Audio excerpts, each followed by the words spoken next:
Howdy y'all, I'm Kat, and this is going to be part 2 of the Dusk Ball crochet along, where we are going to be crocheting the edge, sewing him together, giving him his stuff, crocheting the button, and sewing the button on. Sounds like a lot, but it won't be too bad.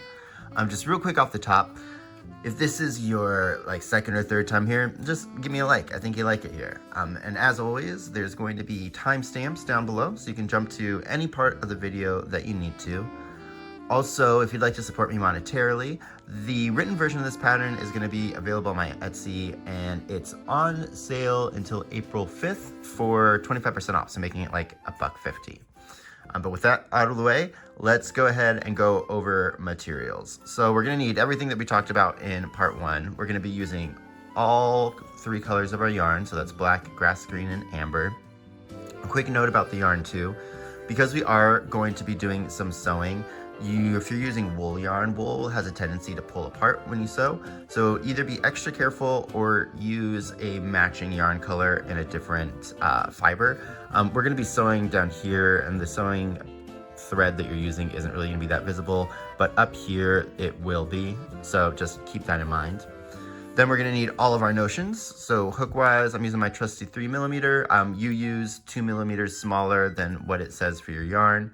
You're going to need a darning needle, just a couple of stitch markers this time, some snips, your stuffing, and some pins, just so that we can pin the button on before we sew. Make sure we like where it's at. One final thing, like last time, when we're doing this edge, we're going to be working into some of these black stitches.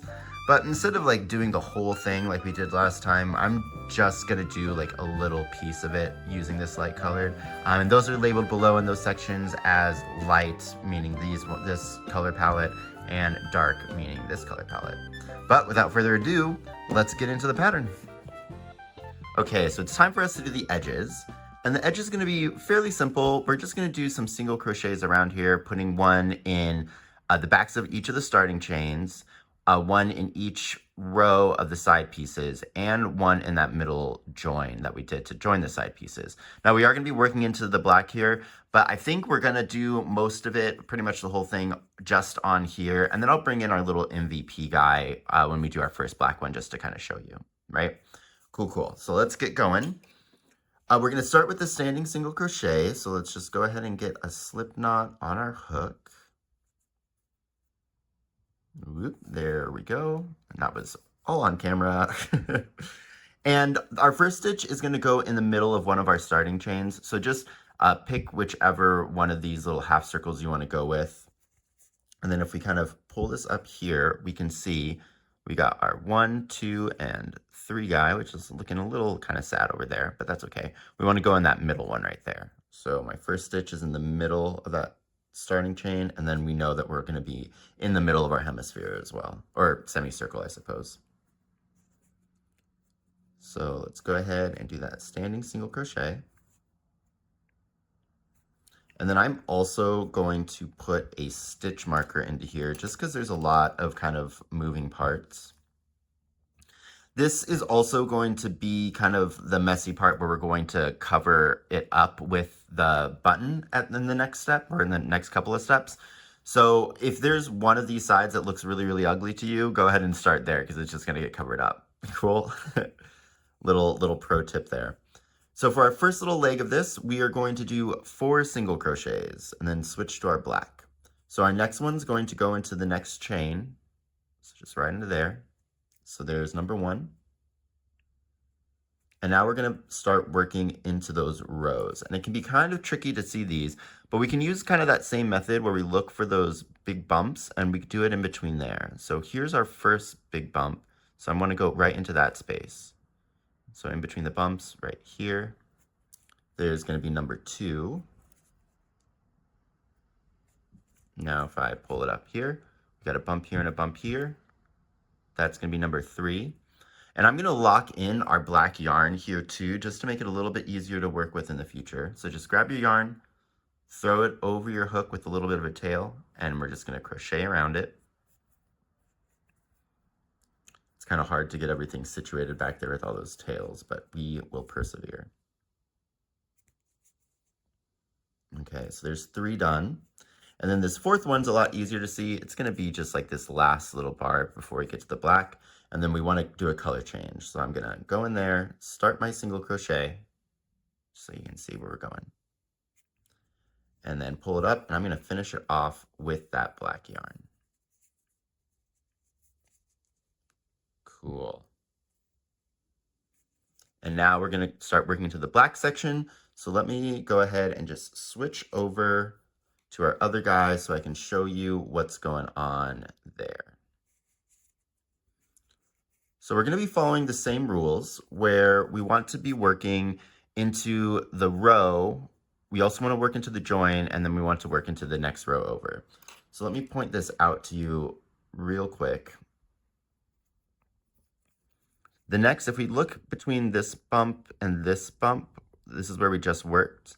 So our next one is kind of over here somewhere, and where I'm gonna go is right into there. So right where our little join piece can be seen, we're gonna go right next to it. Then our next one's gonna go in the join, so we're gonna go underneath here. And then our next one's going to go into the next one. If we look up here, we can see these two kind of bumps. We're going in right here. So another way to kind of think about this is when we can see our visible where we joined it, this little bar right here, we're gonna put one on either side and one in the middle of it. Cool, kind of easy to understand. Let me just show you real quick with this. This is also kind of be pretty much the start of our repeat for the row. So my first stitch is going to go into this space right here. So I'm gonna go in there, I'm gonna do a single crochet.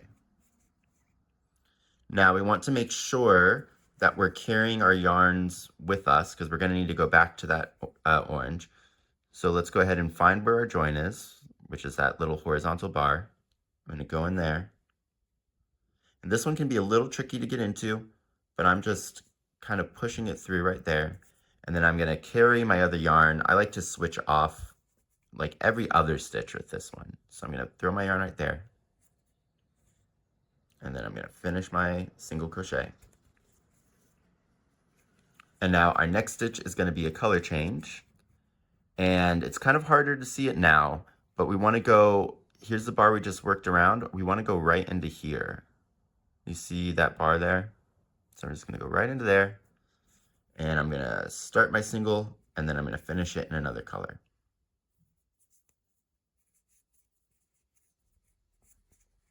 There we go. And that's it, pretty easy peasy. So one thing that I do want us to take note, you can't really see it on camera, but you see that little bump there? That's gonna be the starting slip knot. So what we can do is if we kind of look back here where our tails are, we should be able to find that one. Yeah, I found it. And we can just pull that and it'll pull it back to the back. So don't worry too much if you get those starting knots. Just find the tail that they belong to and pull them back. But that's pretty easy. So let's go ahead and switch back to working normal. And we will talk ourselves through this one more time. So as before, the easiest way to do this is to try to identify where that starting bar is. And I know it's hard for you guys to see on camera, but it's gonna be right there for me. So I'm gonna go on either side of that bar and through the bar. So let's go here on this bar, right? I'm going to just onto the side of it, and I'm gonna do my first single crochet. And I'm gonna give that green one another little tug here. So now, it's almost easier now. We can see there's where that bar is. So I'm just gonna go into it. And make sure I went in. Cool, cool, cool. And then I'm gonna grab my green yarn and throw it over there, just to get it in case so we can carry it. Okay, now our next one's gonna be kind of harder to find, but another tool we can use is, you see how it's being pulled up right there, that stitch kind of? That's how I know that that is the bar that I just worked around. So if I kind of just follow that down how we've done before and go into the side right here, then I'm into my next stitch. So I'm gonna yarn under, pull up a loop, and I'm gonna finish this one off in my new color. So that's kind of like the first part of our repeat. So now we just need to do 9 single crochets. Go ahead and get this back in here. And these 9 single crochets will be split up. There'll be 3 that kind of go into the right side of the hemisphere, or like 3 that'll go in this section, 3 that will go into those starting chains, and then 3 over here where we do our color change. It's kind of the way that I like to think about it. So here's my first one. Remember, it's going to be the in-between here. So I'm going to go into that bar. Yarn over, pull through, there's 1.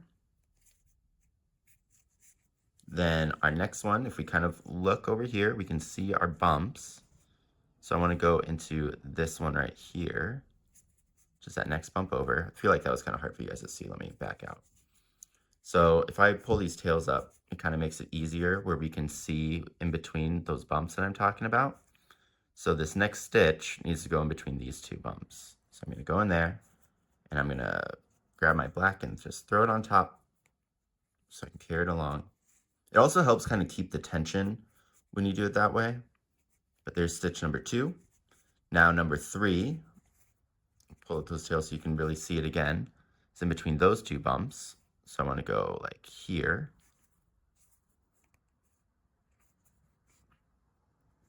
And finish my single crochet. And now the next 3, instead of going in between those bumps, we want to go into the starting chain. So if I pull this tail, oh my gosh, I'm getting all tangled up here. If I pull this tail for the starting chain, we can really kind of see those 3 right there. So that's where our next 3 stitches are going. So I'm going to go into there, into the first chain right there. And I'm going to grab my black and throw it over. This is going to feel like it's traveling a bit because remember we made that extra space. So don't worry about that. Just do your single crochet as normal. Now our next one's going to go into the middle chain. Woo. Then the next one will be the last chain, and I'm going to catch my black on that one. So there, catching my black. So there's those 3 across the chains. Now our next 3 are going to be into the sides over here. So our first bump is in between here and here. So I'm going to go right into there.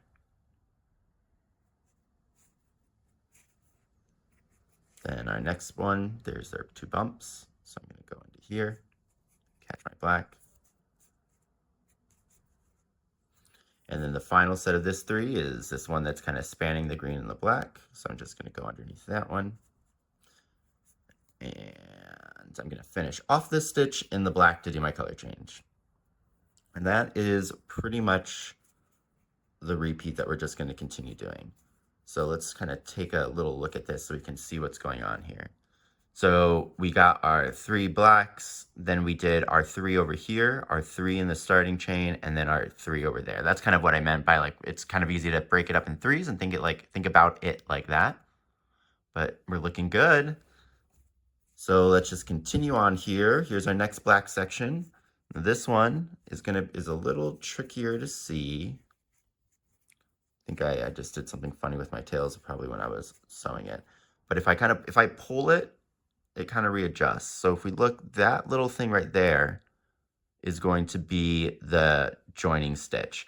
Another way that you can do it is when you're looking at this, let me see if I can kind of point this out to you guys on the camera. Not really, you might have to look really close, turn up the brightness on your screen, but there's like a series of horizontal stitches right there. There's 3, there's 1, there's 2, there's 3. That's where we connected our pieces. So it's going to be the horizontal bar that's closest to the edge that we're going to be using as our guide that we're going to go into. Does that make sense? Okay. So if I can find that horizontal bar, I want to go right to the right of it where it goes in, and I want to do my first stitch. Perfect. Now I'm going to go in between into the underneath that bar. I'm going to pull my green over so I can carry it with me. I'm going to do my stitch. Now I'm going to go into where that bar enters on the next side, which is right there for me. I can follow the stitch that's being pulled up, down into that space if I'm having trouble finding it. I'm going to do a single crochet, but I'm going to switch back to my green.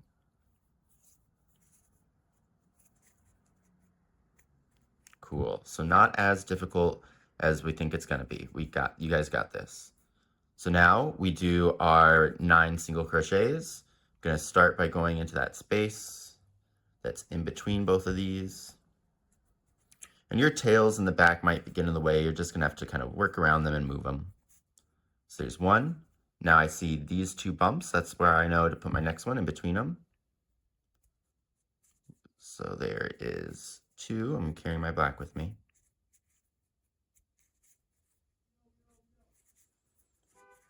Did you guys hear that outside? Here's stitch number 3 in between those 2 bumps.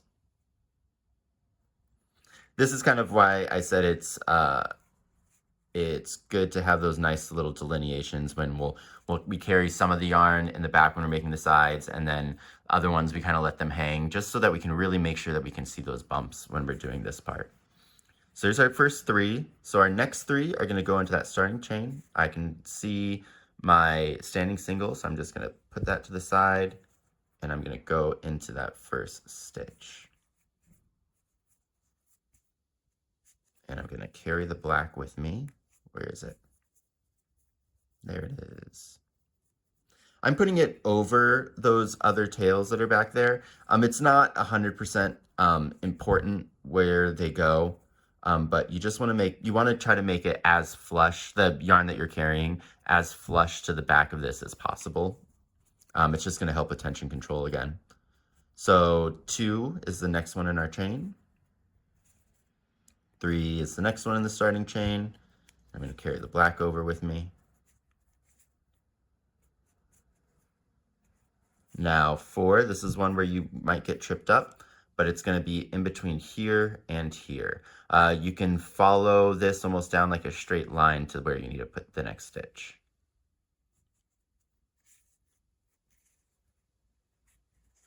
Now our second to last one, our 8th one, is going to be in that next bump. I'm going to carry the black with me. Then our final one is this space in between here where the 2 colors meet.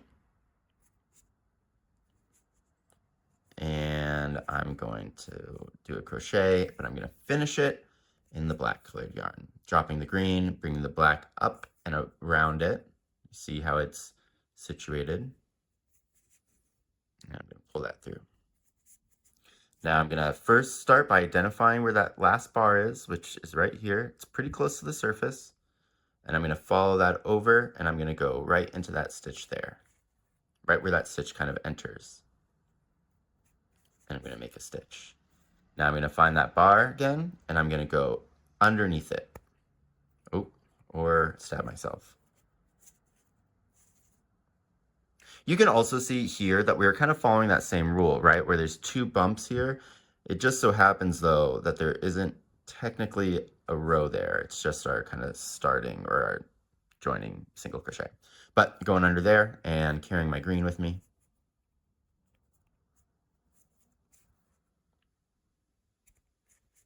And single crochet. And then I'm going to follow that bar. I can tell because that stitch is being pulled up. You see if I kind of like wiggle it. That didn't help at all. But I'm following that down to where it goes in, and that's where I'm putting my next one. And I'm finishing it off with my green.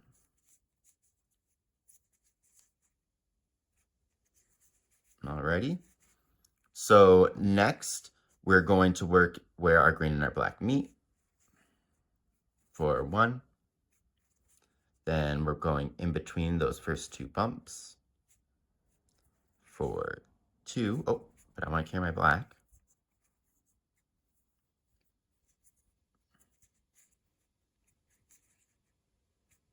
Then 3, if I kind of pull these up, there's our other bumps. I'm going to go right in between those. Where? There we go. So I'm going into this stitch right here. Do you see that one? So I'm going through that one and doing my single. Now my next 3 are in that starting chain, so I'm going to pull that tail over, my standing, go right into it, throw my black on top so I can carry it with me.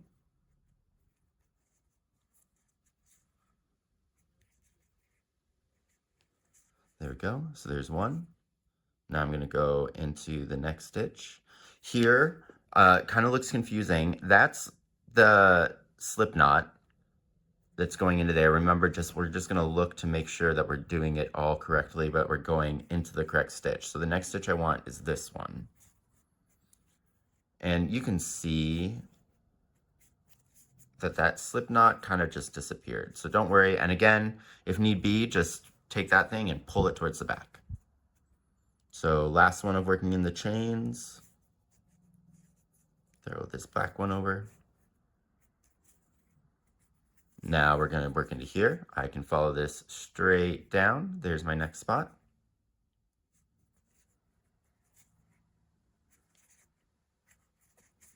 Then my next spot is in between these two bumps. And I'm going to carry my black with me.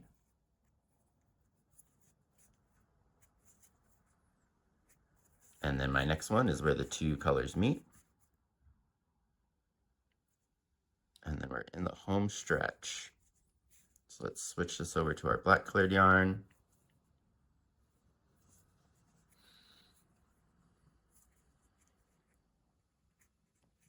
Perfect. So again, I'm identifying that black bar. Sun kind of changed to make it easier for you guys to see. So then I'm going to go into there, right where that bar is going into. And I'm going to do a single crochet. Then I'm going to find that bar again, and I'm going to go underneath it.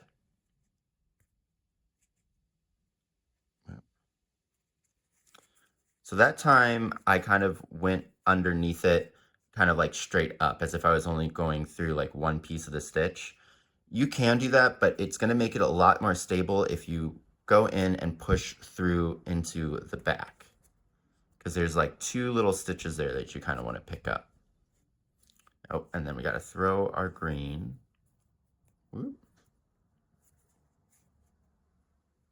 We are going to be doing another round around here to help stabilize it and for aesthetics. So don't get too hung up on it, but just best practice, if you go straight through those black ones, not up. And then we're going to follow that down to where it goes into the next stitch, and we're going to go in there and then finish this off with the green. And then this is going to be our last little section of doing these green stitches, and there should just be 4 single crochets if you did everything right. I'm still going to carry the black just to kind of help lock it in place and keep our tension for the next round that we're going to do. So we're going to go into where these two meet for our next stitch. The sun just peeked out from a cloud. So there's one. Now our next one in between those two bumps. And carry the black. There's 2. Our next one is kind of hard to see where that other bump is, but it's those in between those two. So we go loop. Oop. So do you see there? I ended up going into the wrong space. So what I'm going to do is I'm going to back out. I went fully underneath all those stitches where I want to be over here into here. And through that stitch. Oh, let me get this all situated. I think that stitch might have just actually gotten loose. Yeah, that stitch was just loose. Okay, so again, I'm going to go into that stitch. There we go. Much better. Do you see how much of a difference that makes?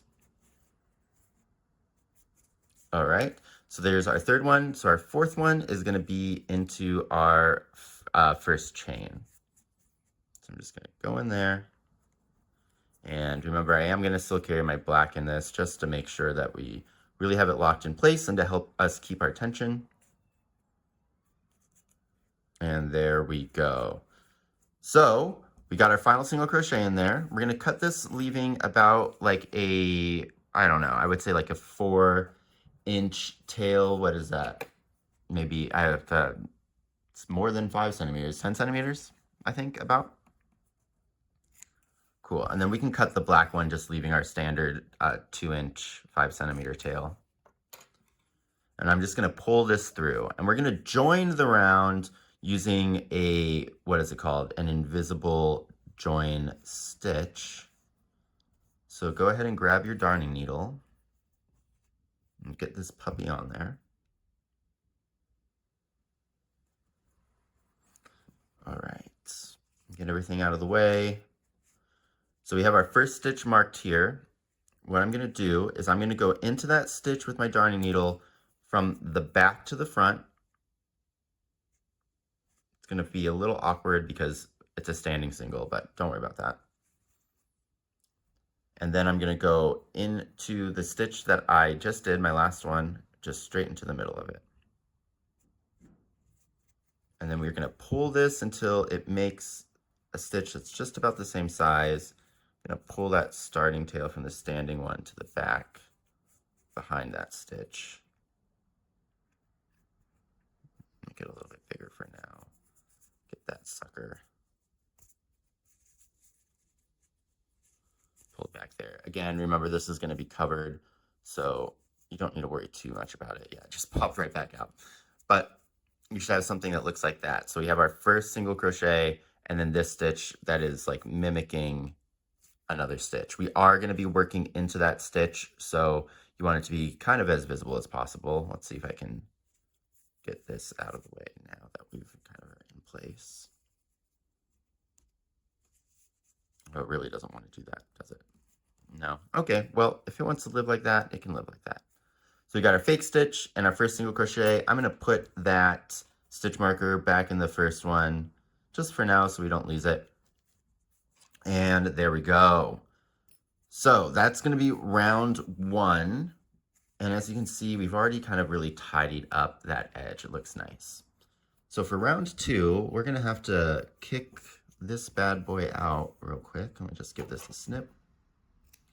Because it's time for us to switch into our amber colored yarn. Bloop, bloop, bloop, bloop, bloop. Okay. And this is going to be fairly simple. We're going to be working back post single crochets. There will be 49 of them. So to start, we're going to just go into our first stitch of the last round, the one that we marked. And I'm just going to go ahead and pull up a loop. Now I'm going to chain to lock that loop in place.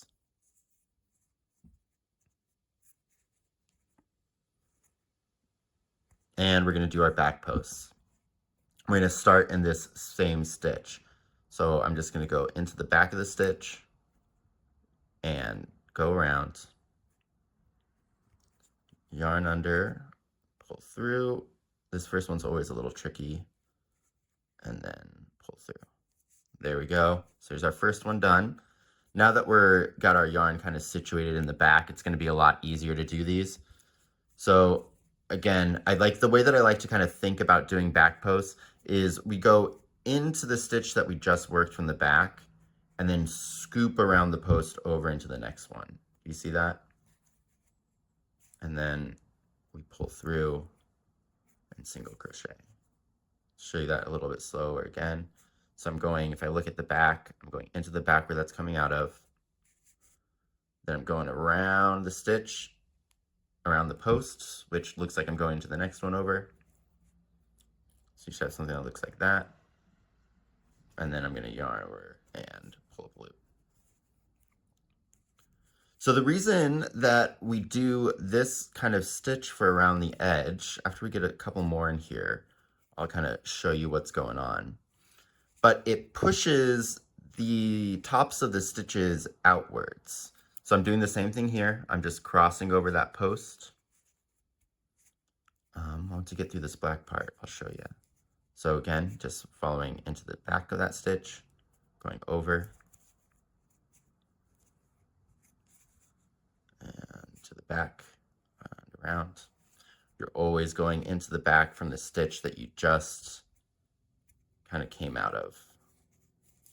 So if I look at the back, see like how here, it looks kind of tricky. There's a stitch right there that I need to go into. So I'm going to go into the back. I'm just going to follow this down. There we go. And then I can see, oh, okay, so if I scoop around the post, here we are. And then we got our stitch correct. And I'll do one more, and then I'll show you how it pushes them out. Okay. So yeah, if we look at it, what this does is it pushes the tops of those stitches outward, and then we can have like a nice little ridge going around, which I think looks really, really nice for these pokeballs.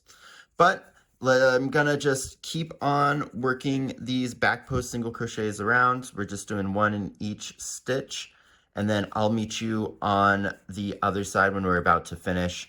There's no really tricks here. You just wanna, yeah, just keep on trucking along. So I'll see you once we're almost at the end, because there is, I guess, a special mention. But yeah, just a sec. Okay, so I'm back. I'm about 4 stitches, well, I am 4 stitches away from the end of the round. So let's just go in here. There's 1, there's 2. And then let me show you what's going on here. So remember that we made this fake stitch. So we really want this fake stitch, if I kind of pull it, to be about the same size as our other stitches. And we're going to treat it as if it was real.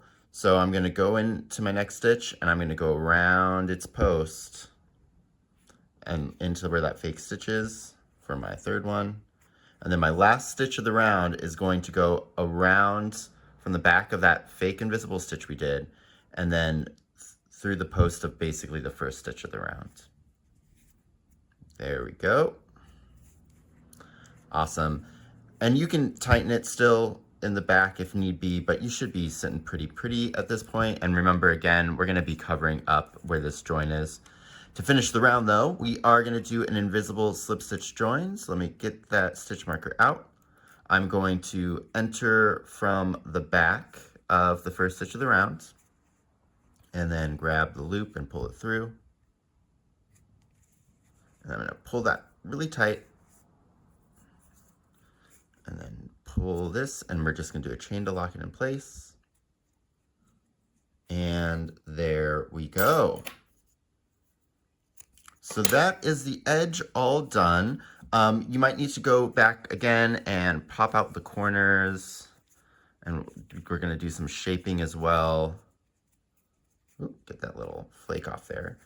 Like, so you see how that corner kind of went in. I'm just going to give that a little pop up. But yeah, that is going to be your edge. So it looks super nice. We've got kind of like an upturn ridge going on. Go ahead and repeat all those steps with the other hemisphere. And at this point is when, if you are going to be doing some blocking, you want to do blocking. Because when we come back, we are going to sew these together and stuff them up. Blocking wise, just go ahead and shoot it with some steam, especially if you're using acrylic.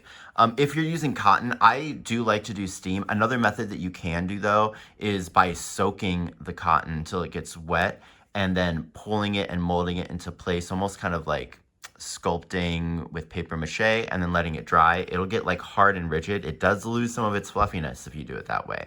So steam it. Then if you, I think it's just kind of like the safer kind of method about it.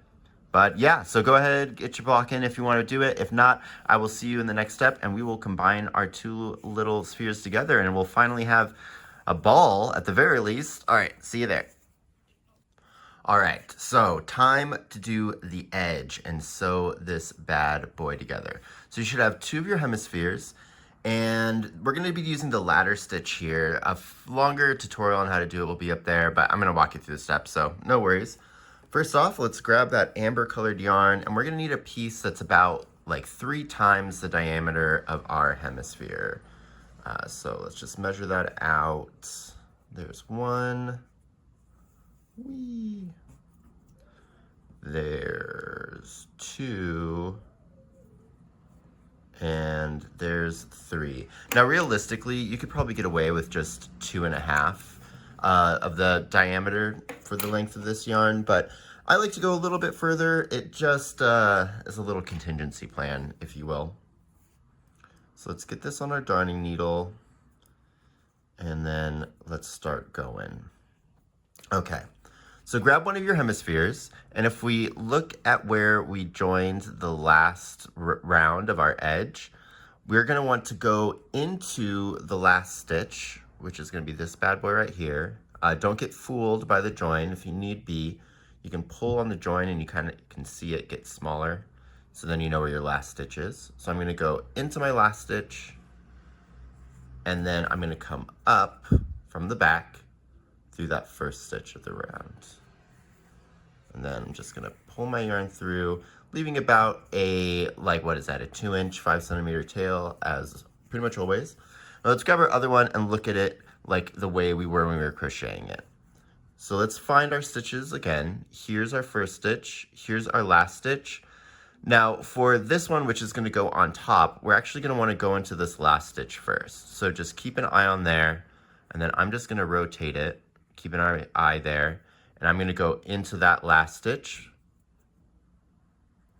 And then this time I'm gonna come up in one stitch over, which is gonna be this one. Technically it'd be what, our 48th stitch, the second to last stitch of the round.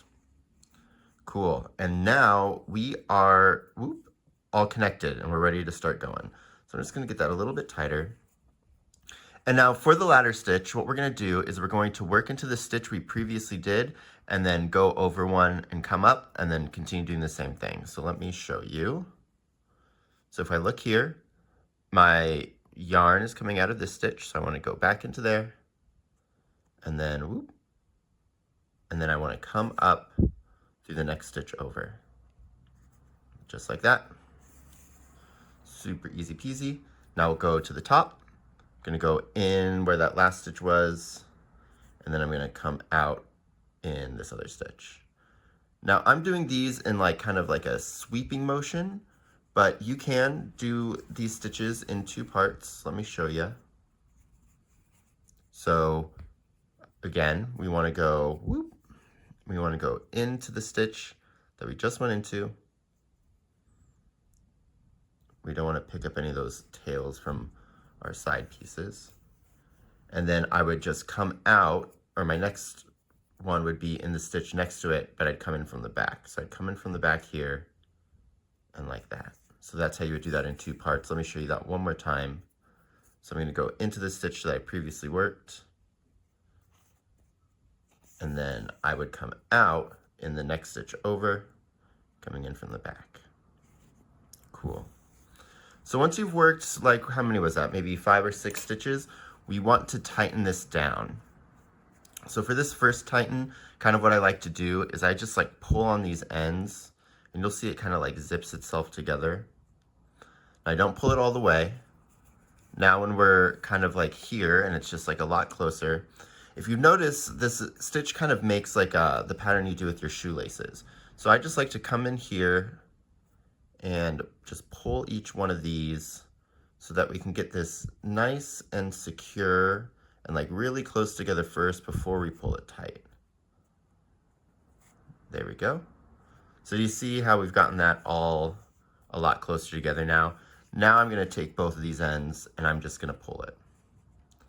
And it should zip itself right together. See that? So that's our first one, our first tighten down. Now, we want to continue doing our same stitch pattern, and it can be a little tricky to find where it goes. So what you can do is just kind of pull the hemispheres apart a little bit. And if I look, I can see that my yarn's coming from the top, so I know my next stitch is on the bottom. And then if I kind of like look at this down here, I can see that that stitch back there is being pulled, and I can see that there's yarn coming out of it. So I know that's where I need to go into next. So I'm just gonna go into that stitch, and I'm gonna come up in the one over. Cool. Oh, and we wanna make sure that our yarn stays in the right place. That one went on the inside there. Oh, I'm all tangled.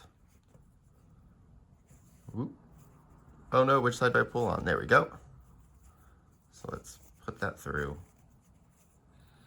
It's these kinds of mistakes that we like to see so that then I can show you what's going on here. Perfect. So let's just continue. I'm gonna go into the top And I'm going to go into the stitch that I just worked, and I'm going to scoop it over into the side. Actually, this one I might do in 2 steps. Cool. And then I look at the bottom, I can see where that stitch is coming out of. That's where I want to go into. I want to come out on the other side. Now, really important here is we want to make sure we're not splitting our stitches. If we split the stitches, meaning that the needle is going to be coming, instead of out through one of these holes, it's going to come in between one of these stitches. 1, it'll kind of weaken the stitch, but 2, and kind of more importantly at this point, when we pull to make it tight, what's going to happen is it's going to get caught on the stitch that you split, and you're not going to be able to pull it through, which is going to be an issue. And then let's just do a couple more of these. Again, I'm going into the stitch that I previously worked, and then over into the next one. These top ones are kind of harder to do on camera, so I'm just taking in 2.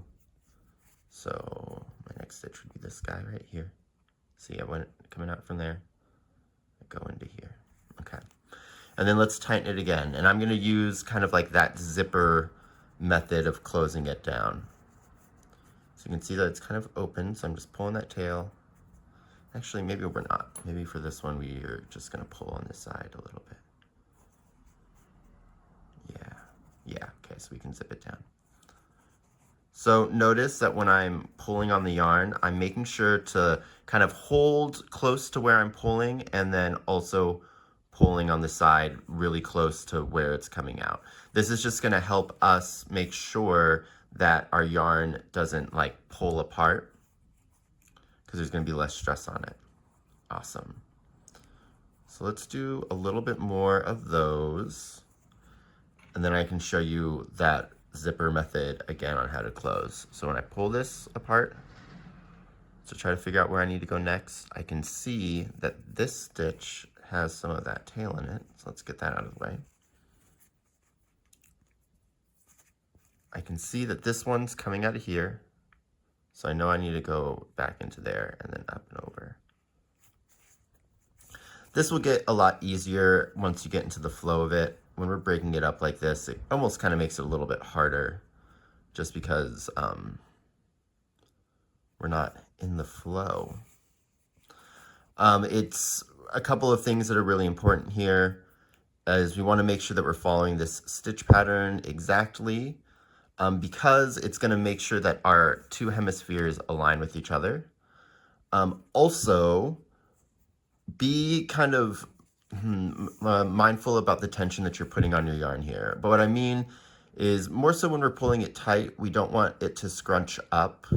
I'll show you what I mean by that after we finish this next stitch. And it's going to be doubly important depending on what kind of yarn you're using. Here we're using this cotton, which is multiply, that's the word I'm looking for. And so it's a little bit stronger for when we do the pull. If you're going to be using wool or acrylic or things that aren't going to be as high plied, you're going to have a tendency to break the yarn, which we don't want. If you do, just go back into the stitches, kind of like how we started, and you'll be fine. Leave a comment if you need more directions on that. So my go-to method for tightening is always just to go in first, zipper this up. I'm taking my needle underneath each one of these stitches, and I'm just, and I'm just pulling it up. I'm going to go into the next one. I'm going to pull it up. This is going to be a slower process, and I'm pulling them kind of tight, but it is going to really help assuage our fears of breaking the yarn. And it's going to stop us from, it's going to help us stop it from scrunching up. So I'm still going to have to go in there and pull a little bit. There we go. And then we're going to get this tail just to make sure, so we can have a good look here at what's been going on. There we go. So do you see that? Do you see how that's like really nice and kind of lined up? All of our stitches are kissing and touching each other, which is exactly what we want. And then let me show you what would happen if you end up pulling this too tight. Maybe I can do it. Not really. But do you see how it kind of like scrunched everything kind of over just a hair? I don't know if that was like the best example. I'm sure that like on acrylic, this will be a little bit easier to see. But if you notice that it kind of scrunches itself up when you pull it, that's okay. What we can do is we can just pull on the sides and kind of redistribute that yarn. I'm pulling like only on the top, and then I would pull only on the bottom. I would probably loosen it up right here just to get a little bit more slack in there. And then we can kind of redistribute everything to make it line up nice and perfect again. Cool? Cool. I think I might be somewhat over explaining myself right now. It's really not as difficult as I'm making it sound. Just locating that stitch, I can see that it's going up there. I just want to make sure that I'm kind of preparing you for all of the hurdles that you might run into. As always, I read all the comments that you guys leave. So just leave a question and I'll get to you at ASAP. It's usually within like 10 minutes unless I'm at work. But yeah, so I'm just going to continue on with this ladder stitch, as you will be, no doubt. And once we get to the point where we have like about 5 unworked stitches on each side, let's go ahead and reconvene, and then we will talk stuffing. So yeah, I'm just going to finish this up, and I will see you guys in the 2 shakes of a Wooloo's tail. All right, just a sec. Alrighty, so here I am. I've got about 5 stitches left. Got this pulled all nice and tight, and we're gonna go into the stuffing section.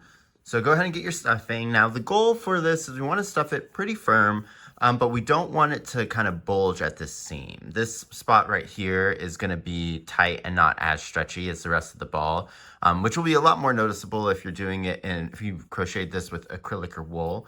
But if you overstuff it, you'll start to see that bulge, and depending if you didn't pull it tight enough, you'll start to see the seam kind of open up as well. So we'll kind of use those 2 things as a guide to let us know when we need to stop and back down.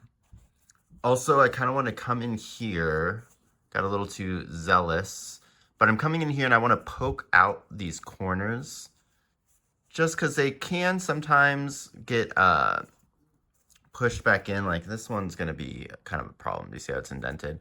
But that can just be the bottom. But yeah, we want to push those out just to make sure that we can keep the spherical form all good. And we should be able to pack this with enough stuffing that the stuffing will help us keep those corners popped out as well. So yeah, I'm just going to go in here.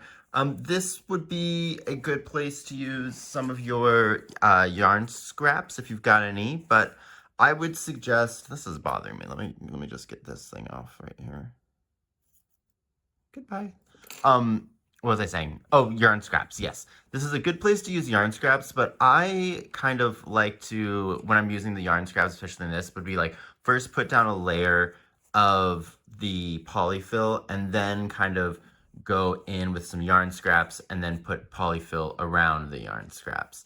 That's just because the polyfill, it expands, right? So it's kind of expanding more or less in all directions at the same time, whereas the yarn's pretty stationary. So it's good for filling up space, the yarn is, but it's not necessarily the best for shaping because it's not as reactive or like moldable as an object, if that kind of makes sense. I think I'm gonna take this off so it doesn't bang around all the time as I'm doing this.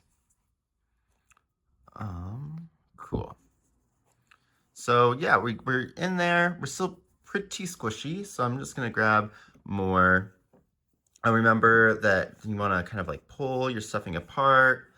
You don't really want to put it in there as just one big glob. That kind of helps reduce the amount of lumpiness of your stuffing. Should probably do a guide on how to stuff stuff in the future in a video. But yeah, I'm making sure that when I'm pushing this in, I'm really kind of poking at those corners with my finger with the stuffing in there, just so that we can really make sure that we're using the stuffing as a support tool to really help keep those corners out. But he's looking pretty good. I think we're gonna need some more though. We're still pretty squishy. It feels like the tops. When I'm kind of, what's the right word here? Palpating the ball around, I'm kind of trying to feel for spots where it feels like there's no stuffing there. It feels a little empty. And then that's where I'm targeting with my stuffing. So like right now, I can feel that this part right there, you can even see it on camera, not a lot of stuffing there, especially when compared to this part. So I'm gonna kind of aim to get some back there, which might just mean stuffing more in that general direction. And because we're making essentially just a sphere here, we can kind of rely on just like pushing the body around for it to kind of get distributed. But a good rule of thumb, anytime you're stuffing any of your amigurumi, is you want to put stuffing in each corner, in each section, in each round. If you're making something that has like an ear or a horn or even like an arm, you want to put stuffing down into that arm. Does that arm have like tiny little half little sphere shapes for fingers? Put stuffing directly into each of those fingers. You can kind of see that like in the Aron video, that the way that I kind of explain and go into that a little bit more there. That's that Final Fantasy little monster on here. Okay, so we're getting there. Now I'm kind of checking to make sure that this is staying close. It seems like it's starting to kind of open up a bit, so that tells me that we're getting pretty close, and especially here where I'm working, or that's the beginning tail. Let's actually get that pulled out here so we don't lose it, because we're gonna need that for later. Where are you? Is this you? Yeah. Yeah, so I can just pull that back down. But yeah, so I'm making sure I can see that there's a little bit of separation here, which lets me know that we're getting pretty close to reaching that kind of like bulging point that I was talking about. So let's just get this little last bit of stuffing in here, see how it takes, and then we'll kind of move around. Now we're not going to have another opportunity to stuff this after we kind of finish up these last few stitches. So we want to make sure that we have all the stuffing in here that we're going to want. Another thing with the stuffing is that it is going to contract over time. So putting in a little bit more, like being happy with where it is and then putting in just a hair more is going to make sure that it actually holds the shape that you want it to be, as opposed to like kind of deflate over time. But yeah, we're feeling good. I'm feeling firm. Do you see how like I can press down, but like if I'm lightly pressing, that's as far as I can get down with it. And it seems like it wants to spring back up. Let's see. Yeah, that's holding some good shape. So what I'm going to do is like what I said, because like right here, that definitely doesn't have enough. So I'm going to take just the tiniest bit more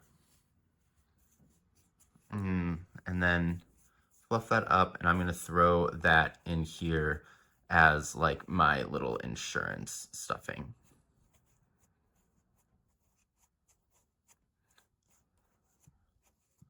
Cool. Try to get that where we're going to want it. Take another peek around, make sure that I'm happy with the way that it seamed. Is the seam staying? Is it bulging? Do you see right here? We want that, but what we don't want is it to be like, let's see if we can push it all to one side. Not really. It's because I'm using cotton. If you're using acrylic, you'll be able to tell because it'll like hourglass. You can't really see that. Where am I? So it'll kind of like come down and it'll really push itself in and go down. It's like I said before, it's like, I don't know, like, you know, when you put rubber bands around a watermelon until it explodes, and like right before it explodes, you can see it pinching in. It'll do something like that. It'll look like that. That's a weird reference. Look it up though if you haven't seen videos of watermelons exploding because of rubber bands. It's actually like fairly entertaining. But back to the task at hand. I am happy with the amount of stuffing we got. So I'm going to go in and we're going to finish these stitches. Now, sorry, I just had to lick the yarn. These last few stitches can be challenging. Things we want to look out for is we don't want to pick up the polyfill with our needle because it will get caught in our stitches and it'll be hard to get that out. So push it back if you need to, and then we can always squidge around our ball again to get it out. But, so I'm here at the top, I'm gonna come down at the bottom, and I'm doing that same stitch pattern. So there's where the stitch is coming out of. I'm gonna go into there, see how I'm catching that stuffing. I'm gonna push it out of the way with my thumb or my pointer finger, and then keep it on. Going up to the top here. I've got, following it up into this stitch.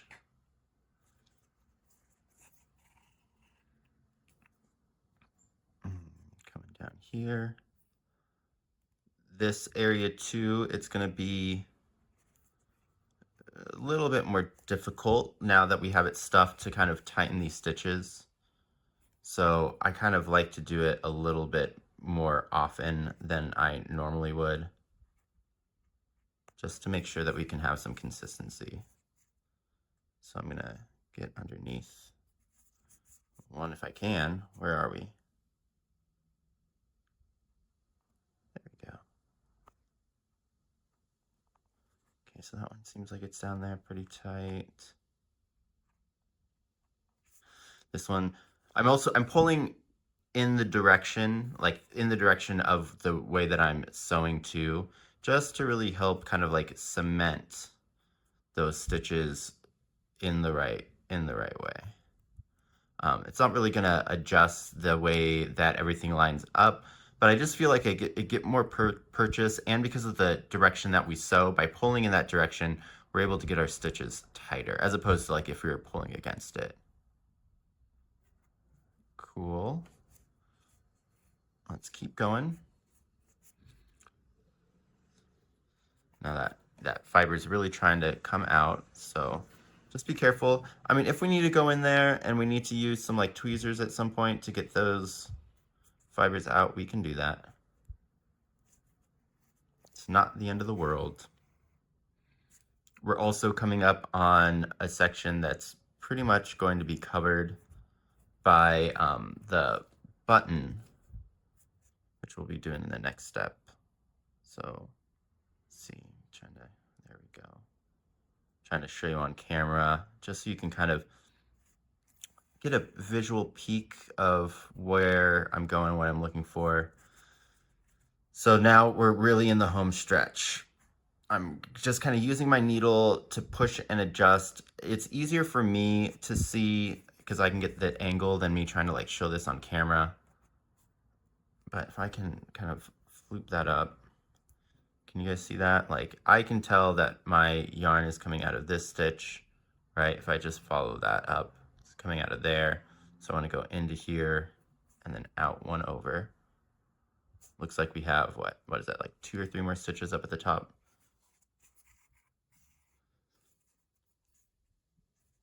And then a little bit easier to see down here at the bottom. This is when scooping as opposed to doing it in 2 different steps is going to be a little bit more beneficial. And you can see that I switched to the bent needle because of that. I've been having love-hate relationships with these needles, but I think like in this instance where we're crocheting or we're sewing something really close up, this bend in it really does help. We're going into the last couple of ones. So if I look right here, actually, while we're here, this next stitch is going to be that last stitch of the round. I guess technically be the first one for the top hemisphere. The reason that I know that, right, is here's where we joined and we were crocheting around this way, right? So whatever's next to this join, that's going to be the last stitch. Now, if you remember, when we started to sew this together, we actually started over on the other side. So instead of starting with the, let me re-explain this. So when we were crocheting this top hemisphere, we crocheted with it like this, and we're going around right here, right? So this is where we pulled up, and then we made our first stitch, which is this one right here. But when we attached our balls together, and this is the top, we actually attached in the last stitch and the second to last stitch. Does that make more sense? Yeah? So when we look up here, here is the stitch that I haven't worked in. That would be the first stitch of that round. And we want to make sure that we work that and then also work into the one where we started sewing, which is right here. And it can be tricky to see it because right here is this bar, and that's where we did that invisible join. So I just want to point those out so that you don't accidentally work into that stitch that isn't real. It's not too massively important, but it is going to make things, I don't know, I guess I just, for knowledge, just to know what you're doing. So let's go in here. And we can do the same thing when we look down here, right? So this was in the last stitch of the round. This is the second to last stitch of the round. That one in the middle right there is the join, but we already worked around that when we did the first stitch of the sewing. Okay. So now this will be our last stitch that we're going to do. I'm going to go into the top of my stitch that I just worked, and I'm going to pull up over into the next one over.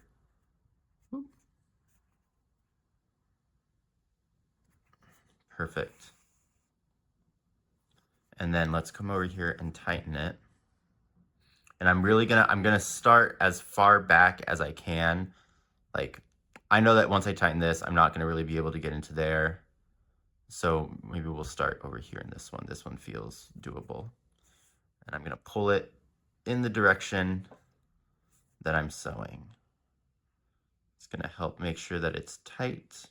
The other thing that's kind of nice about pulling it stitch by stitch like this is you have less of a tendency to have the ball or have your sewing cinch up, like how I was talking about before, because there's not that much space for the yarn to travel. Ooh. Ooh. Okay, so that one looks like we skipped over a stitch. So let's pull that out, make it loose. Yeah, do you see it right in there? Here's the one that I accidentally worked into, but there's one right behind it. You know, just explore and be careful. It can be tricky, especially when we're using cotton yarn like this. I'm making sure that I'm going underneath each like ply of the yarn, because if you do this wrong, you can accidentally split it and then it'll cause you a whole nother headache. So before you do that big pull, we just want to make sure that we've got every single ply of that yarn. Awesome, we're almost there. Cool. I'm going to pull this. We should have somewhat tight seam. Give it a little bit more of a nudge.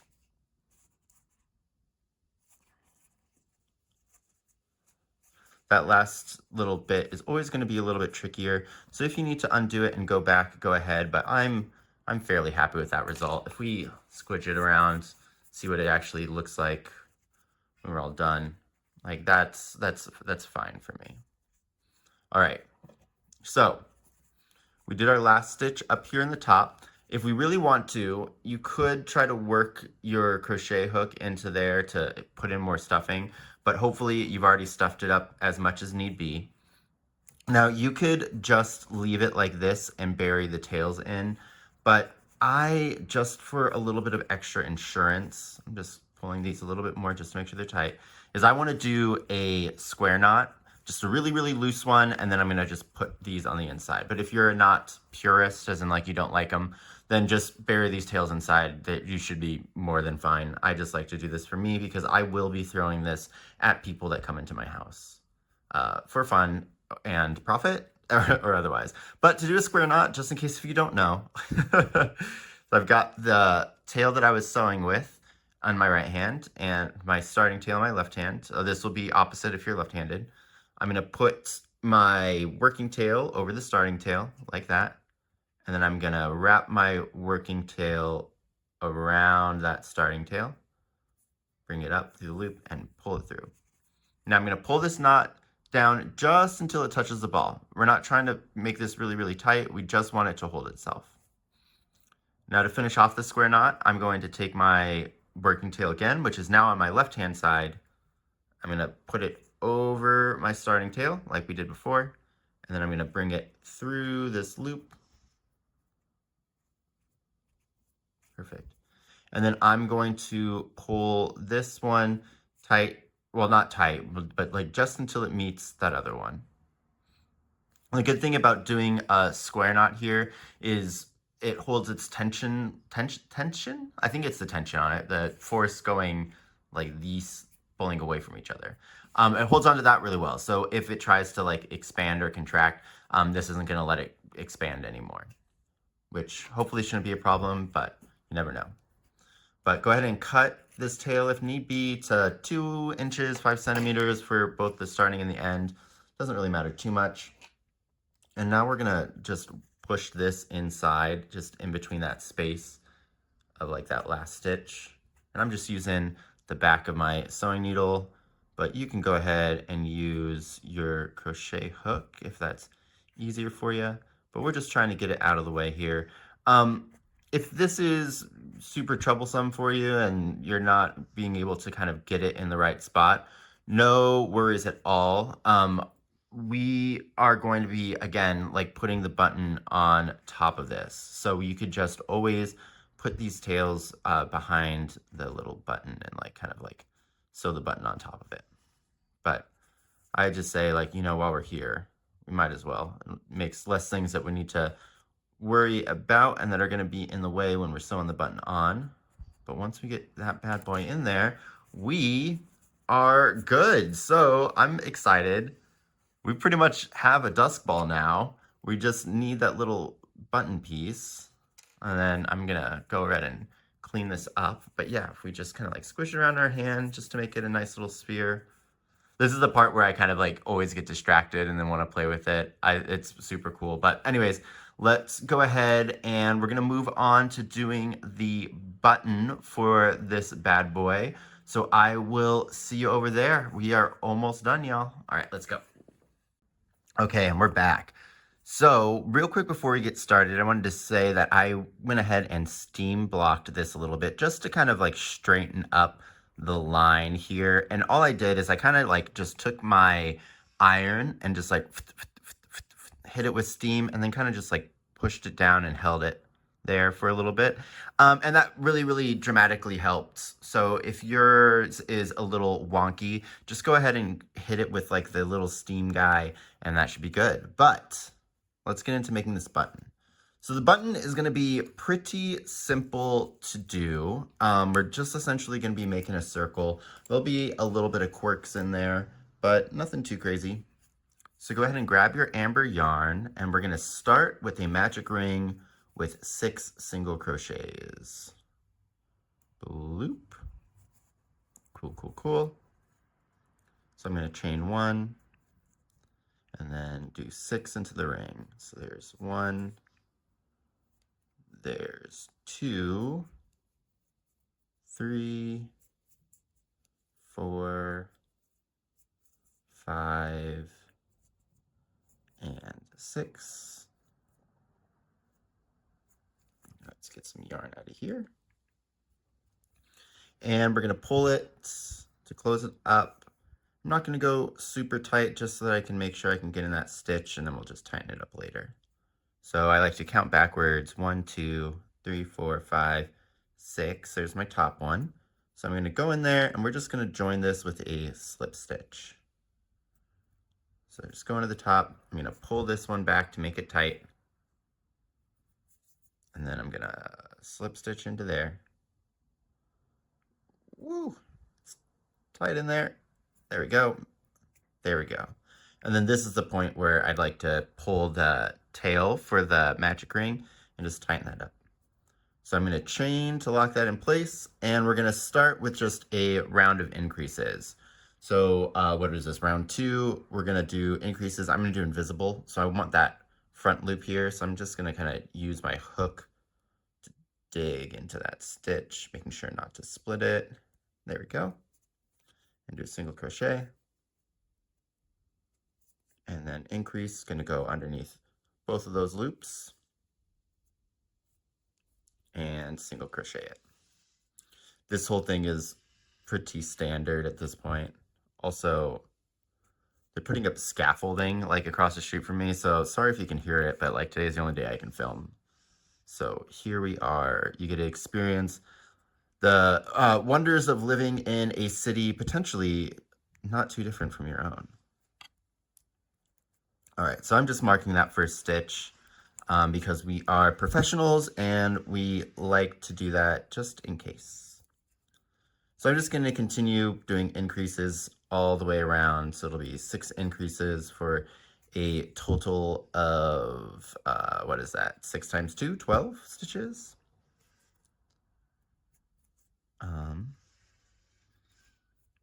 Yeah, they're going real hard on that scaffolding. I feel like, what time is it? It is March right now when we're filming. Hi from the past, but it's like now that the weather is starting to turn, all of the construction is like getting like started up again. It's kind of cool, I guess, to see the city come alive, but it also means that we have beautiful sounds. Okay, so I wasn't counting. I think that was 12. Should be. Let's double check. 1, 2, 3, 4, 5, 6, 7, 8, 9, 10, 11, 12. Perfect. So we're at our 12 stitches for our increase. So I'm going to go ahead and tighten up that back again. And now we're going to cut the yarn, leaving 4 inches. What is that? That's about 2.5 times 4 centimeters. So 8, 9, 10 centimeters, about 10 centimeters. And I'm just going to pull that through. And then we are going to join this using a invisible stitch. So go ahead and grab your darning needle and throw it on here. Whoop. Having a little issue. Get it wet a bit. There we go. And how we're going to do this is this first stitch of the round. Let's get the stitch marker out. I'm going to enter it from the back to the front. So I have the front side of my button facing me. So I'm just going to go into there. Back to the front, pull this through. And then I'm going to go into the stitch, the last stitch that I worked, just into the middle of it. Perfect. And so what this does is it makes like this fake looking stitch. So we're going to pull it until it's about the same size as our other stitches. And there we go. And now that's all closed off and it looks nice and you can't really tell where that stitch is. So let's go ahead then, and I'm going to put my stitch marker back in just so we don't lose where we want to start. So we have our fake stitch right here, and I want to mark the 6th stitch after that. So there was stitch 1 of the round. So 1, 2, 3, 4, 5, and 6. So let's just go ahead and put a stitch marker in there and we'll come back. So the next thing that we're going to do is we're going to work a round of back post single crochets. And the way that we're going to start this is by pulling up a loop as if we were doing a back post. So what that means is we're going to go by using our stitch that we marked. So remember that's the 6th stitch of round 2. And I'm going to use my hook and put it in there as if I was doing a back post stitch. So that means I'm going to go in from the back, right? Because that's how you normally would do it. Go around the post. So it looks like it's going into the next stitch. And then pop it through. So do you see that right there? Let me do that motion for you guys just in case we need it again. So I have my 6th stitch of round 2, and I'm going to use my hook as if I was doing a back post single crochet. So I'm going to go into that stitch from the back, go around that post. Here's another angle so you can really see that we're just going around that post right there and coming through. So now I'm going to pull up some more of my amber colored yarn. And this is just pulling it through as if it was kind of like a regular stitch. Perfect. And then I'm going to just chain with it to lock it in place. So like I said, round 3 is going to be a whole bunch of back post single crochets, and we are going to treat this like invisible join that we did right here as if it were a stitch when we get to it. And then we're also going to do something a little bit different from normal, where we're going to do our first stitch in the next available stitch, not in the one that we just did. So we're not going to go around the post that we just did. We're going to go around this next post right here, which is kind of tricky, but if we go in or go around that post, the way that we do it is we go into this stitch from the back, right? And then around. So it almost kind of looks like we're entering the same stitch that we joined to, but we're actually going around the post of it as instead of the actual top of it like normal. Kind of over-explained that a bit. But yeah, so if we kind of look here, we see where those 2 stitches are. I'm going to go in the back of this one right here. And I'm going to scoop up that post. And I'm going to do my first single crochet. Perfect. And we're going to mark that one, so we'll need it for later. And then I'm just going to keep on going around. This will be a total of 12 of these back posts. Where am I? So we have 1. Here's 2. There's 3. Here's 4. Oop. And 5. Where are we? So 5. And then it looks like our next one is going to be around the like fake stitch that we made. So the first thing that we want to do is I'm going to take the tail from that and I'm just going to pull it just to make sure that stitch is about the same size as our regular stitches. So it's this one right here. So for example, if it was all the way out like that, that stitch is way too big. So I'm just going to pull it a little bit. And the tension will hold itself just using the fiber of the yarn. So don't worry too much. If you are having a lot of trouble with that stitch moving around, just go ahead and take that tail and weave it into the back just under a stitch, and that'll be more than enough. And then we're just going to treat it like a regular stitch. So I'm going to go in right from the back of this one, and then I'm going to go around the post and do my single. Just like that, easy peasy. Now the next one is kind of working into that fake stitch too. So I'm going to go into it and around the post. Whoa. Maybe this one's tight because it goes, there we go.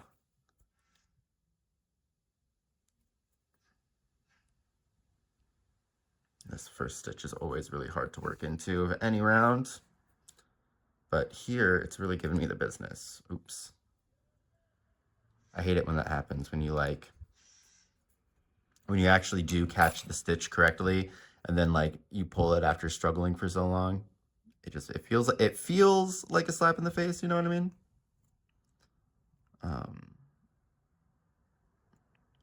Yeah, we're just gonna, I don't know why I'm fighting it. Cool. So we'll redo that one, which is, see, there's our invisible one. So let me just pull that back to where it needs to be size-wise. So we'll go around here, pull it up, and then back into that one. There's our invisible. This one's technically our first stitch of the round. It's the last round. And this time we are going to win the battle. Hell yeah. Or heck yeah. And we're just going to keep on keeping on. Is that the right? Yeah, that's the right stitch. Okay.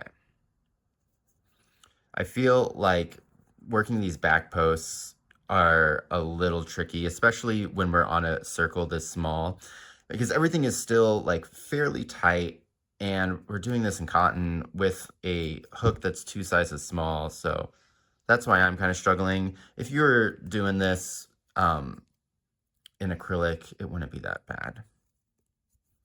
But we want our stitches to be nice and tight. And I really like the look of cotton when it comes to doing these pokeballs. I think it's also kind of more so, I just like the structure and the rigidity of cotton. So like the thing that's making it really hard to work into is exactly the reason why I want it.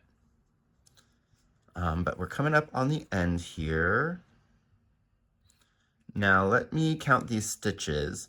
One thing that's going to be kind of different here too is because we ended up using that invisible stitch, we've added a stitch to that row technically, especially because we worked into it. So it's going to almost feel like we did this row short, but let's just double check it real quick. I have 1, 2, 3, 4, 5, 6, 7, 8, 9, 10, 11, 12. Yeah.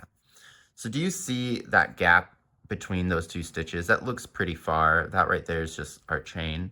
That's going to be completely normal. So what I like to do here is I like to kind of just push everything up to where it's supposed to be. We get like that little nice little button out there. And then we are going to join this one more time just with a regular joining slip stitch. So let me get this out. I'm going to go in there. Now, once I'm in the stitch that I'm slip stitching to, I'm going to pull this kind of nice and tight just so that we keep the right size. And then I'm going to do my slip stitch, pull that nice and tight, and then I'm going to chain one. And there we go. So there's kind of like the base of the button. It doesn't look too wonky, even though we did technically kind of like add and subtract a stitch, but easy peasy. So now we're kind of just back to working as normal, and this round 4 is just going to be a standard increase row. So we're going to do a single crochet and an increase 6 times, and we are going to start working in the stitch that we just joined to. So starting with that first stitch, I'm going to go in there, do a single crochet, and then I'm going to continue on again doing a invisible style increase. So go in there, there's my in, go under both loops, there's my crease, and single crochet, increase. Don't know if I've ever asked before. I feel like I've thought about asking it, but how do you guys count when you do like increases? Because I find that like if I don't count each stitch, it kind of like messes me up, but then I don't like to count it as like one, like, so this would be like what, 2 and 3. So like the way that I'll count my like repeat increase things will be like, this is 1, and then in, and then crease. So I just kind of like use the 2 syllables of that, of the word increase to kind of count. But I don't know. I feel like everybody probably does it their own special way. But we are almost at the end here. And crease, single crochet, and my final increase. In and crease. So just because the button's going to be front and center, I always like to kind of count the stitches here just to make sure that we are all good. We should have 18. So there's 1, 2, 3, 4, 5, 6, 7, 8, 9, 10, 11, 12, 13, 14, 15, 16, 17, and 18. So we are looking good. All right. So next what we want to do is another one of those invisible style stitches, but we're going to be using this tail to sew. So here I like to go for like a full like 10 inches. What is that? That one is 25 centimeters. But you could go for a foot if you want to. You just want to make sure you have enough yarn. 10 inches is going to be more than enough though. And we're going to pull it through. Then I'm going to put this on my needle. And we're just going to complete those exact same steps as we did before. So I'm going to take out my stitch marker, go into that stitch from the back, pull it through, and then go into that stitch just right in the middle of it and go through. This stitch will look, again, like it's a fake stitch. We're gonna pull it so that's about the same size as the other ones. And that's gonna close up the circle and make it look really nice. So you should have this nice little button. It will have you can see the center a little bit raised. We have that row of our back posts, which turn up that to kind of give it another little like raised look to it. So it's kind of hard to see in camera, but in person, it's a lot more distinct that there's like 2 levels of the ball. Maybe if I hold it that way, do you see that? How there's like a little ridge to the button, which gives a little bit more realism, I guess. So what I'm gonna do is I'm gonna go and I'm going to hit this with some steam too. Now the reason that I'm gonna hit it with steam for this guy is because we're working super, super small and there's not that many rows of the circles done. This looks more like a hexagon than it does a circle. Do you kind of see, you can really see the points there. But if you hit it with that steam, then you can kind of push down these corners a little bit and that'll help it turn more into a circular shape than like a polygonal shape. So I'm gonna go do that. And then I'll see you over here and we will do our final step, which is gonna be sewing this bad boy to our dust ball. All right, let's go. Okay, so we're back and let's look at this little button. So do you see how just like a little bit of steam can really kind of help make this a little bit more circular? You can still see a little bit of points, but it's not as hexagonal as it was before. But let's go ahead and get this sewn on to this. So we've got our button, we got our ball, and we're gonna place this in the center of this green circle where we ended our ladder stitch. So I'm kind of just lining up this middle part with the middle part here. And we really want it to be centered. And if we kind of look, there's going to be 2 rows of the green all around the button. So that's looking good. And then I have the sewing tail at the bottom. It's up to you on where you want to put that. I kind of just like it at the bottom. It's not really too terribly important. All right, so now let's grab our sewing pins. Surprise join from the Great Ball. And I'm just gonna pin this in place. Now when I'm pinning, I'm going like underneath the actual stitch. I'm not really trying to pin through the yarn and split it. Just because there's a possibility that you could accidentally snag it, and I would just like to eliminate all of those kind of possibilities. I'm right-handed, so I'm gonna be sewing this down going counterclockwise, so that way. So I like to put the stitch or like the little pin in kind of behind over here in the direction that behind the direction that I'm going to be sewing. If you're left-handed, most likely you'll want to sew this going clockwise. So you'd put this on the other side. Make sense? All right. So now that we got this all pinned down, let's go ahead and get our yarn threaded. I think this is where this bent needle is really going to come in handy. Oh, I don't want to split the yarn. Let me get this. And we're going to do a really, really simple stitch pattern. We're going to go into the ball, up through the button, back down through the button and into the ball, and back up. The only trick to doing this is going to be that we don't want to pull these stitches super tight. We want them to be like just tight enough that it's holding it flush, but no tighter than that. It's going to be kind of like the same as when we're doing embroidery. But for our first stitch, let's see where our sewing tail is coming out of. And I want to go directly down into the ball from there. I'm also going to pull this and make sure that our fake stitch is the right size. And then if I leave this right here, I can see that the stitch where it wants to enter is like right here.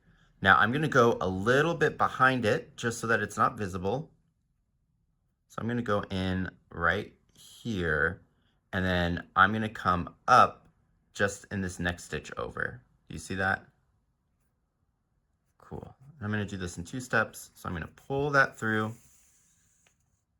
And then when I say we're pulling it just until it's all the way through there. Now I'm going to come up through the next stitch, which would be this one, this one, wait, that one came in, yeah, right here.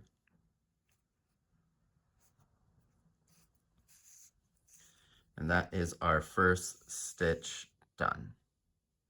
Now next, I'm just going to go into the next stitch of the button, going underneath, I'm not splitting it, and then just directly under the ball. Now when we're aiming for our ball stitches, I don't want to go here because that's going to be visible. We're aiming like slightly behind. So can you see? Not really. So like here, I'm going like down into there. And then I'm going to come up in the next stitch over. And this one's going to be tricky because it looks like that the next stitch over is like somewhere along where we did our amber kind of color for the center. So just kind of fish around and see where you can pull up. We're aiming for one stitch, but we may not get all the way there. So there we go. That kind of feels good to me. Looks like it might be a little bit bigger than one stitch, but let's see. And then here is where it's going to be important that we don't pull too tight. So when I pull this, I'm waiting until it just is flat right up here. So you see that? It's flat. That's all I want. If you pull it too tight, what it's going to do is it's going to pucker the rim, and we don't really want that. But that's good. So let's come up through the button.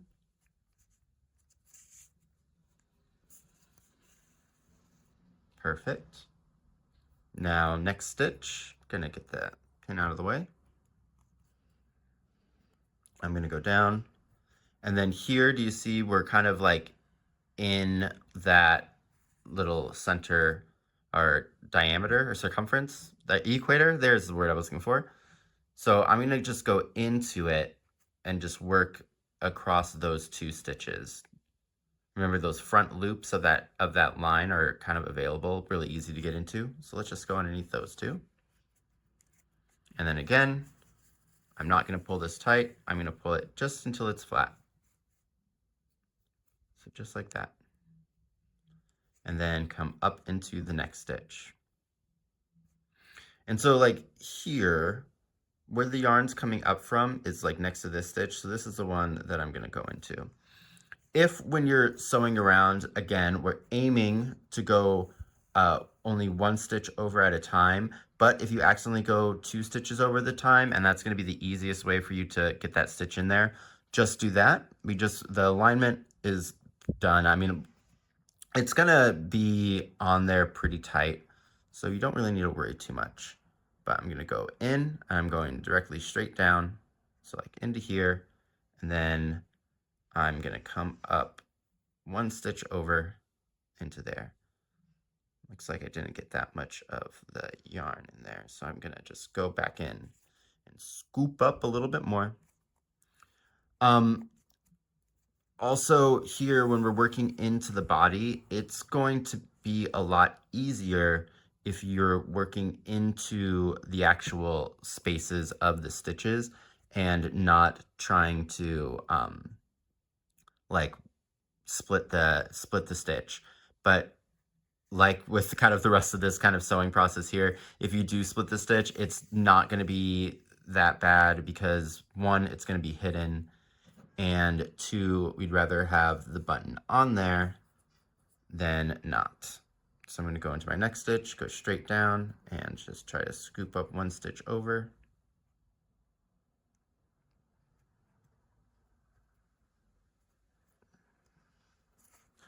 Also, kind of like tip here is going to be, is when in doubt, aim the sewing yarn. I'll show you what I mean here in a second. Let me just, where are we coming out of? Show you here what I mean.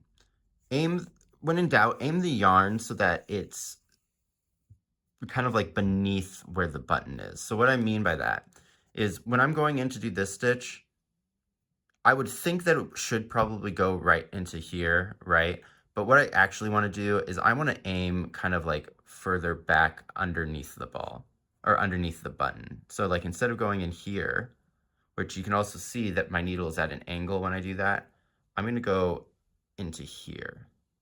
Now, it's not really going to mess up kind of like the form, and it's going to help kind of hide this yarn. If we went into that other top stitch right over there, this stitch would be visible, and we're trying to make it as invisible as possible.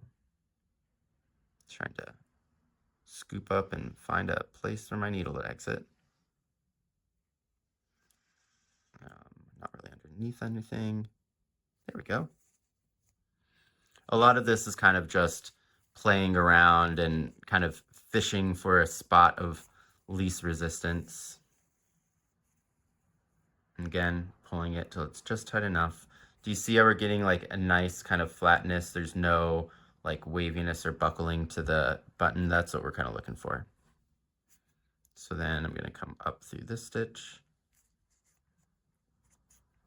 And take this slow. You know, if you mess up, undo the stitch, go back and do it again. No harm in that, no shame in that. So next stitch over. Again, I'm going straight down with my needle. Do you see that? I'm going straight down. I'm not going in an angle, straight down. And this looks like it's kind of like going in right around this lip. So I'm just gonna do my stitch into the lip stitch. Do you see that? So I'm basically just under the top of that stitch that was turned up by the back post single crochet.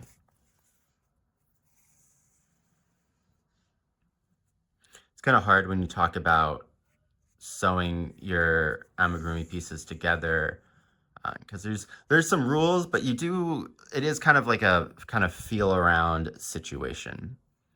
But let's get this last little pin out, and then I'm just going to pull my tails so they're out of the way. We'll deal with those in a second. But I'm going to go back into my next stitch, go straight down, and it looks like we're kind of at that other lip, so I'm just going to use that lip and go underneath it. This section I'm doing it with you kind of just to talk it through. Your stitches don't need to be exactly where I am. I just kind of wanted to give you like a guide and like my thought process as I want to do. So we have these tails here. I think that this one's kind of long, so I'm going to give it a little bit of a snip. We only are looking for our standard like 2-inch 5 centimeter situation. And then I'm going to just use my hook to push these tails into the like space in between like the button and the Dusk Ball proper. That having like a little bit of a tail is nice because it kind of helps to give the button a little bit of a bulge. But if you are finding that it's like really like stretching your stitches out, or it looks like it's kind of doming, we don't really want it to dome, then pull these tails out and then just give them a snip and make them a little bit smaller. But something like that, do you see how like there's like, it gives it a little bit of body? I think that looks nice. Okay, so let's continue our stitch journey by going up into here. They're really going hard on that scaffolding now. So sorry. If it is really bad, I'll probably try to hide it with some music up here. Okay, so going straight in, and we are pretty much at the end here. So looks like we got a stitch right here. Yeah. I'm going to take this one all the way over to where that kind of like last stitch is.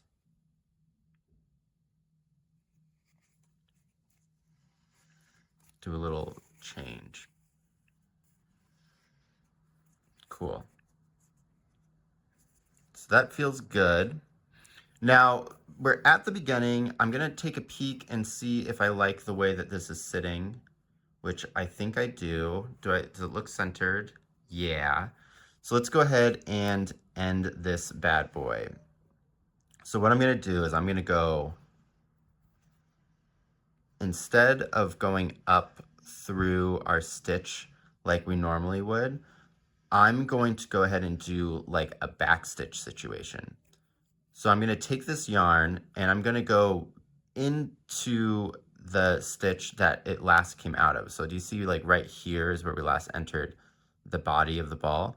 I'm going to go into that stitch and I'm going to use that to kind of bury my yarn. So I'm just taking my needle, passing it through to the back of my work, or just like wherever in my work. Maybe I'm not. Let's see, just gonna feel and fish around.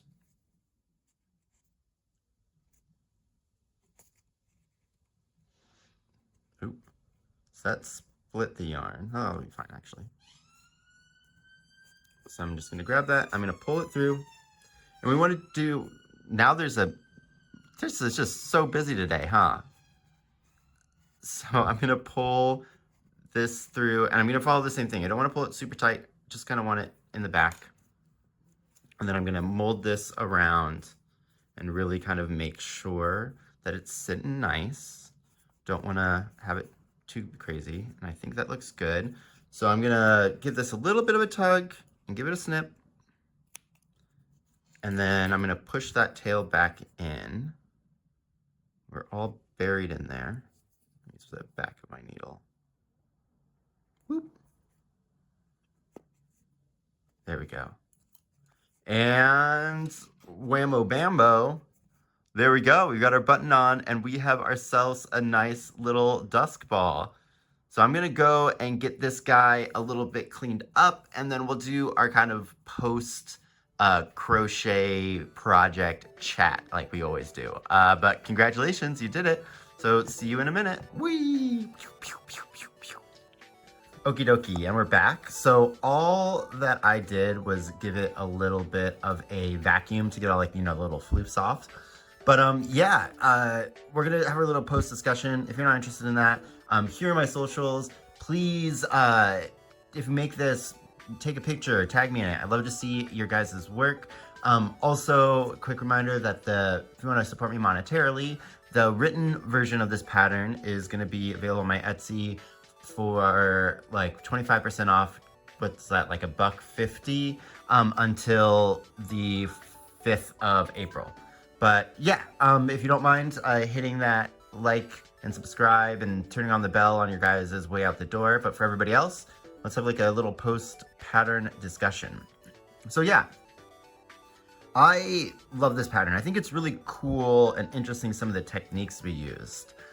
Specifically, like the way that we ended up getting these shapes in our sphere while they're flat. I think like a lot of the times when I was seeing patterns for dusk balls out in the wild was that a lot of them will have you make like a green or a black ball and then just like sew on green patches. Or I also saw some where you do the green color work just in the round as normal, but then you kind of get like this weird step pattern, which I didn't really like. So I tried to figure out a way that we can make it so that everything is in line with each other. And I think we were super successful.